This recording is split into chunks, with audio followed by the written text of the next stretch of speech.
Welcome to the Knit One Take Two first video knit along charting and colorwork part 1.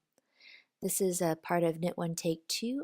Check out our website if you want more information about our group. So let's get started.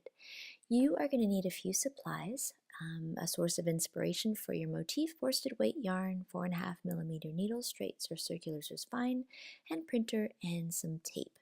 For my project, I chose Carcassonne. It's a game that my family likes to play, and I thought I'd use the logoed C for a bag to put all the pieces in. I had some really lovely hemp yarn from one of our members, and so you need 2 colors of contrasting yarn in worsted weight. And using your 4.5mm needles, knit a gauge swatch slightly larger than 4 by 4 inches. You're going to use this then once you're finished, and be sure and block it because that will change your gauge. Measure a 4-inch area and count the number of rows and of columns.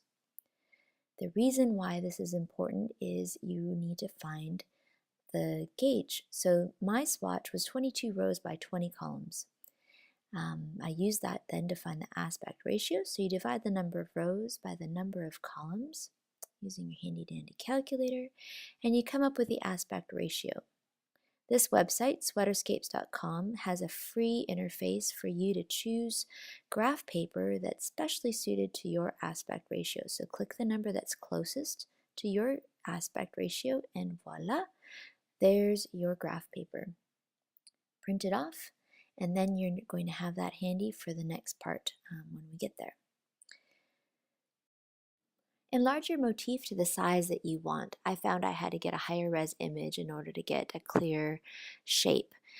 Print it out, and then what we're going to do is make our own light table using a window. So tape the motif print out to your window, and then what you're going to do is take your graph paper that's at your aspect ratio, centered over your motif, and tape it on top.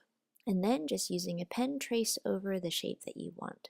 And here's a picture of my final chart, like so. Stay tuned. Next time up, we're going to talk about how to do your color knitting.